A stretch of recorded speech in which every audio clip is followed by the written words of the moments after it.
त्यांच्या पदाचा जो आहे तो राजीनामा दिलेला आहे।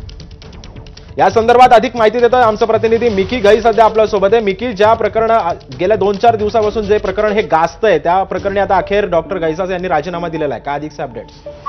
अगदी सिद्धेश, आताची ही सर्वात मोठी अपडेट म्हणावी लागेल, कारण गेले 4 दिवस सातत्याने संपूर्ण राज्यभरातून वेगवेगळ्या सामाजिक संघटनांकडून, राजकीय पक्षांकडून, सगळ्यांकडून या घटनेचा निषेध होतोय। अर्थातच दीनानाथ मंगेशकर हॉस्पिटलमध्ये उपचार न देता अर्थात पैशाची मागणी 10 लाख रुपयाची मागणी केलेली होती आणि त्याच प्रकरण ज्या डॉक्टरने, ज्या सुश्रुत घैसास डॉक्टर्सनी या पैशाची 10 लाख रुपये ऍडव्हान्स भरण्याची मागणी केलेली होती, त्या डॉक्टराने आत्ताच काही वेळापूर्वी स्वतःहून डॉक्टर धनंजय केळकर यांच्याकडे त्यांचा राजीनामा सुकृत केलेला आहे। त्या ठिकाणी ज्या पद्धतीने गेले काही दिवस या संपूर्ण दीनानाथ मंगेशकर हॉस्पिटलची बदनामी होतीये, एवढंच काय तर तिथं येणाऱ्या रुग्णांचे देखील त्या ठिकाणी मोठे हाल होत आहेत, वेगवेगळे प्रश्न त्यांच्याकडून उपस्थित केले जात आहेत। हा प्रकरण खूप वेगळ्या लेवलला गेलेला आहे।